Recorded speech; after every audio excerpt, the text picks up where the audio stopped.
Coucou les filles, aujourd'hui je vous retrouve comme vous avez pu voir sur le titre pour 10 conseils pour avoir confiance en soi, donc let's go. Tout d'abord, la confiance en soi, c'est tout simplement se sentir bien dans sa peau et se sentir belle. Il faut savoir que la confiance en soi ne s'acquérit pas en un mois ou 2 mois, mais plutôt en 1 an, 2 ans, 3 ans. Premièrement, pour avoir confiance en soi, il faut être conscient de ses qualités. Être conscient de ses qualités, c'est simple. Il faut par exemple se regarder dans un miroir et se dire: ah, j'ai ça de beau, ah, j'ai ça de bien, ah, parce que vous savez très bien que aucun individu n'a aucune qualité et que chaque individu a ses qualités personnelles. Deuxièmement, il faut connaître ses défauts.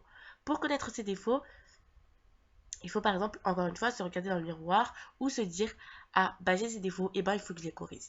Car certaines personnes de notre entourage nous disent: non, faut pas connaître tes défauts, fais attention à tes défauts. Certes, il faut faire attention à ses défauts, mais il faut les connaître pour mieux les corriger, bien sûr. Troisièmement, il faut recevoir des compliments, car tout le monde sait que quand on reçoit des compliments, ça nous fait du bien et on a beaucoup plus confiance en nous quand on en reçoit. Et pour recevoir des compliments, il faut se mettre en valeur, par exemple mettre des robes beaucoup plus moulantes ou se maquiller pour cacher ses imperfections ou je ne sais quoi, mais vraiment se mettre en valeur. Quatrièmement, l'autosuggestion. L'autosuggestion, c'est un mécanisme qu'on va avoir en fait. À la base, beaucoup de personnes pensaient que ça ne marchait pas, comme moi, mais je trouve en fait que ça marche. Il faut se dire en fait, par exemple: je suis belle, je suis forte, je suis belle, je suis forte. Et essayer de se le rentrer dans la tête. Une fois que c'est rentré, ça y reste et vous verrez que ça marche beaucoup mieux. Cinquièmement, sortir de sa zone de confort. Toute personne a une zone de confort et pour acquérir une confiance en soi, il faut sortir de cette zone et se dire: je vais arrêter de rester toujours là avec mes gros pulls, etc. Et je vais mettre des robes moulantes, etc. Même si ça me complexe un peu.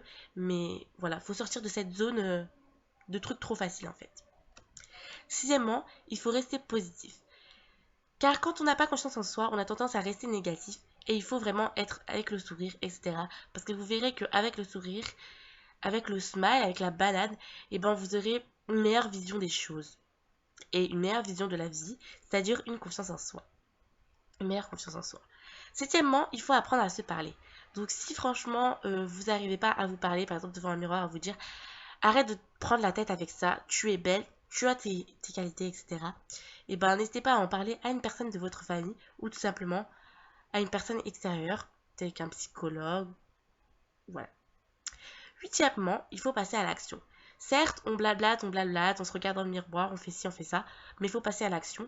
Donc enlever ce masque qu'on a sur nous, de la fille timide qui veut pas dévoiler ses sentiments, etc.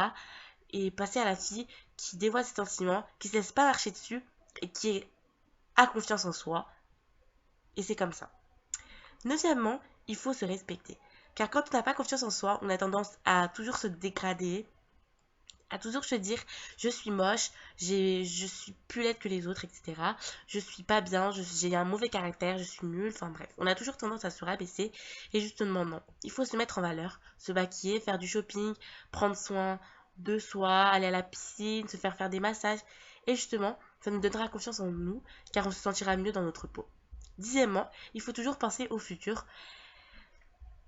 C'est-à-dire, par exemple, si vous voulez faire chanteuse, vous voulez faire boulanger, etc., n'hésitez pas à commencer, par exemple, à prendre des cours de boulangerie, prendre des cours de chant, car vous verrez que, justement, en ayant pris ces cours, ça vous donnera beaucoup plus confiance pour vous lancer dans le chant, la boulangerie, etc. Donc voilà les filles, j'espère que ces 10 conseils vous aideront. N'hésitez pas à vous abonner, à commenter et à liker, à partager. N'hésitez pas aussi à mettre un petit commentaire. Et donc voilà les filles, je vous fais de gros bisous.